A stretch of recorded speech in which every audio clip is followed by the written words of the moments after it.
est en train de parler sur les deals, ça a commencé. Déjà à Washington, on commence à parler sur les deals minéraux avec les États-Unis et Bandi. Et déjà week-end yo, les républicains et belé et au Congrès, ils ont même fait entrer des lois. Le problème des deals a commencé. Il y a les bossons que ça a commencé ce week-end. Est-ce que vous m'écoutez? Ce week-end à Washington, on commence à parler minéraux et comment il faut sécuriser le Congo. Bolandanga, que ceux qui ne nous croient pas, que les ignorants aillent encore douter là-dessus. Moi, je suis à une vitesse comme les Américains. Moi, je n'attends pas votre pas. Vous allez beaucoup zwapper par le Golangaï. Je viens de vous dire aujourd'hui, on a commencé à parler des deals à Washington hier. Et aujourd'hui, c'est de ça qu'on parle. Sur les deals, ça a commencé à Washington. Ce qui vient de se passer le 27, c'était juste l'accord de paix. Je mériterais que nous puissions différencier les deux. Les gens ne saisissent pas toujours ça. Oh, c'est quoi yo minéraux? Non, le 27, on n'avait pas signé l'accord des minéraux. Qui vous a dit ça? Il faut que l'on jaille ce rabino. Je le répète à haute voix, nous sommes le 29 juin 2025. Hier à Washington et aujourd'hui, on a commencé à parler sur le minerai congolais, le deal avec le Congo démocratique. Je répète bien, pas avec le Rwanda. Je répète, le deal avec le Congo démocratique. Gardez ça, mettez à la banque, parce que j'ai des sources vraies et sûres. Boyinga, c'est deux choses différentes. Ne confondez pas. Les lignes bougent après la signature de paix. C'est de ces lignes-là que je parle. C'est une signature, le deal Congo-États-Unis sur les minéraux et bandits. Parce que des fois chez nous, c'est ça le problème de l'éducation. Ça manque trop chez nous. On signe l'accord de paix, tout le monde, oh, maintenant nos minéraux sont partis. On n'a jamais signé l'accord des minéraux le 27. Qu'on vous répète comment? Même Kai Kwame l'a dit, que nous étions à Washington pour signer l'accord de paix et non pas un accord commercial. Comment vous ne comprenez pas ça? L'accord sur le minerai, on a commencé à parler. Excellence, Monsieur le Président de la République, c'est là où vous avez besoin des rallonges maintenant. Et il faut déjà les contacts. Vous avez déjà une nouvelle ambassadrice, non? Voilà. Le jour que vous arrivez, vous signerez sur l'accord des deals avec Donald Trump. Excellence, vous devez chercher à atteindre 4 ou 5 choses les plus importantes que moi, je pense que vous devez faire ça à votre arrivée. En dehors des deals avec les États-Unis sur les minéraux que vous signerez, vous devez signer un accord sur l'armée américaine qui devait travailler avec l'armée congolaise. Aïe, n'attendez ça, c'est quoi, hein? Bon, parce que là, il faut que je puisse faire ça. J'ai un tableau noir. Et puis, on va essayer de voir si ça va marcher, ce qu'on va faire. Donc, je crois que le premier point, nous parlons de l'armée. On va parler de l'armée. Ça, c'est ce que le président Tshisekedi devait faire. Un deuxième point, il faut parler sur l'aviation avec Boeing. L'aviation. Il faut parler sur l'aviation avec Boeing, c'est très important. Le troisième point, quand le président arrive, il doit parler sur... J'avais 5 points que j'avais en tête. Il fallait qu'il parle sur l'armée. Il va parler sur... Ça, c'est les rapports avec l'armée américaine. C'est ce que nous devons faire avec eux. Comment il faut refonder l'armée de chez nous. Ça, il doit le faire. L'armée de la RDC, il faut vraiment qu'il puisse signer un accord le même jour qu'il arrivera pour les deals. Il doit se rassurer que l'armée est impliquée, l'armée américaine. Il va parler sur l'aviation. Quand il arrive sur l'aviation, il va vraiment insister sur Boeing. Donc, on va parler de Boeing. C'est très important parce que Boeing, avec ses avions, nous pouvons aider beaucoup à ce qui va se passer au Congo. Il va parler sur le numérique. Le numérique.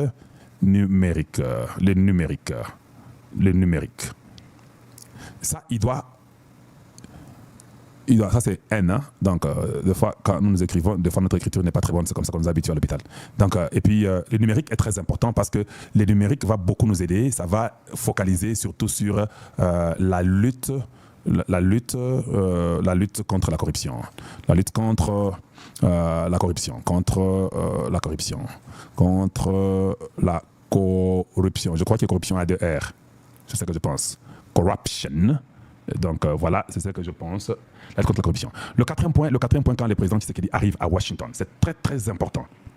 c'est très important qu'il puisse parler avec les Américains sur... on avait parlé des numériques, on avait parlé de l'aviation, on avait parlé de l'armée, il va parler sur les infrastructures.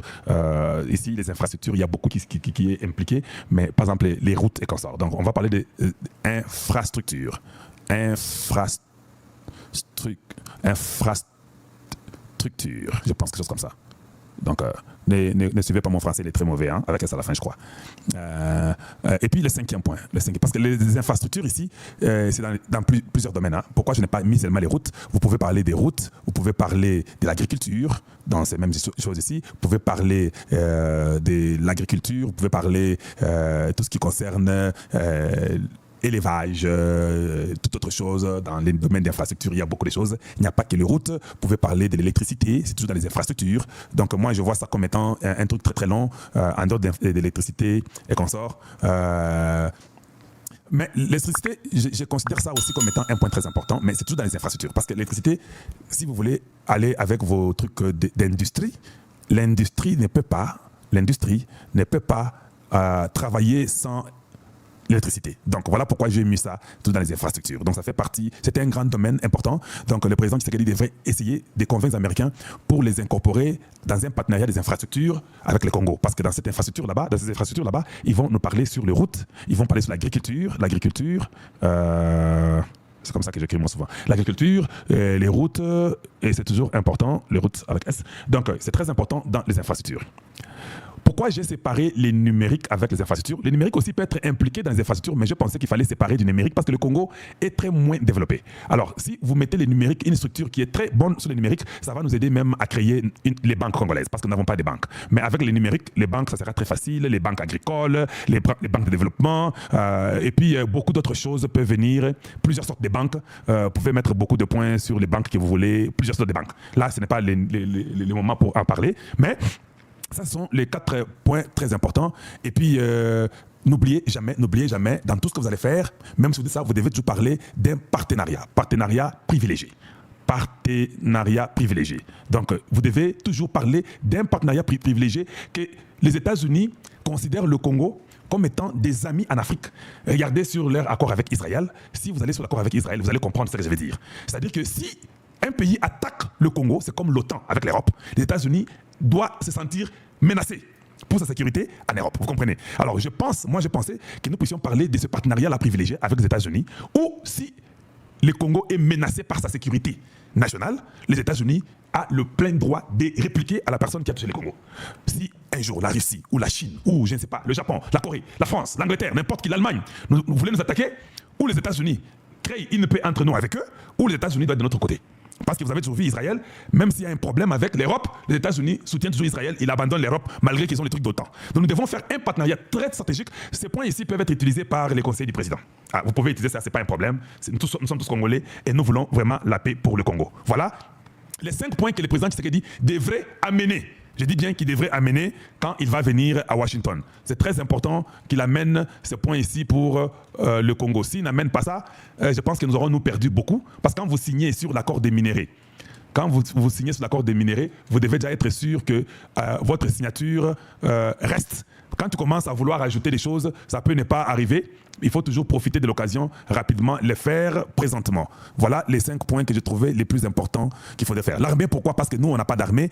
L'armée nous aidera à avoir cette intégrité totale que nous avons besoin, la collaboration avec eux. C'est très, très important. Voilà pourquoi j'ai parlé de l'armée. Les infrastructures, vous avez compris pourquoi. Nous avons parlé de la numérisation, c'est très important, ce sont les choses les plus importantes et ce partenariat, c'est la chose capitale que vous devez avoir pour parachever ce que vous prévoyez faire avec... j'espère que vous avez saisi ce que je voulais dire. Cela peut aider beaucoup de gens parce que c'est ce que beaucoup de pays ont fait dans le monde. Vous devez vraiment faire un partenariat très important. Et dans les infrastructures, quand je parle des routes, je n'ai pas touché les trains, je n'ai pas touché beaucoup de choses. Donc ça sont les développements qui arrivent, mais vous devez signer ces histoires-là. Maintenant, comment vous les faites? Vous arrangez un dossier pour Boeing, par exemple, avec l'aviation. Et ces documents-là, vous causez déjà en avance. C'est le seul problème que moi j'ai avec nous au Congo. Vous devez déjà causer en avance que quand nous serons à la Maison Blanche, il faut qu'il y ait déjà les CEO, les responsables de Boeing, à Zlapewana. Donc les responsables de Boeing seront déjà là. Et puis, il faut aussi déjà causer qu'il y ait, par exemple, les responsables de l'armée. Certainement, on vous enverra au Pentagone. Ça, ce sont les choses que les gens doivent apprendre à faire. Ne venez pas à Washington, Tshisekedi balade les mains, nous partons, il arrive à Washington, ici, sur les deals, mais il n'y a rien d'autre. Parce que toujours comme ça, il peut commencer à passer déjà par l'ambassade des États-Unis à Kinshasa. Il y a l'ambassadrice du Congo ici. Il faut déjà commencer à entrer en contact, demander que non, nous voulons que les jours qu'on va signer les deals, qu'on ait les CEO de Boeing, parce que le Congo a besoin de déplacements. On a des difficultés de déplacement, on a besoin des avions, faire un deal avec Boeing. Comme les minéraux, il y a déjà la sécurité qui va venir, Boeing acceptera de vous donner un crédit. Boeing acceptera de vous donner un crédit, malgré que le Congo a un mauvais crédit. Bon, au niveau du Congo, vous n'avez pas de l'argent, mais vous avez les minéraux. Maintenant, comme eux viennent pour ça, Boeing va dire oui, il a besoin des minéraux du Congo, parce que le développement des avions de Boeing ont aussi besoin de quelques minéraux du Congo. Boeing peut accepter de dire que je vous donnerai des avions pour 14 ou 15 ou 20 milliards, c'est pas beaucoup d'argent, il ne faut pas penser que c'est beaucoup. Je ne parle pas des Kalonji, je parle du Congo. 14, 15, 20 milliards, c'est rien pour le Congo. Vous signez, on vous donne 400 avions, même pour 50 milliards, c'est pas un problème. Et il y a une organisation qui viendra pour exploiter ces 500 avions-là. Comment les organiser dans les pays et consorts. L'infrastructure vous aidera pour faire des aéroports modernes partout pour ces avions-là. La numérisation vous aidera pour les aéroports, comment les trucs des billets, qu'il n'y ait pas les vols, que le Congo récupère l'argent, qu'il paye la dette qu'il a pour Boeing. Vous faites ça, vous faites les partenariats privilégiés, vous faites dans l'armement, vous faites sur la numérisation.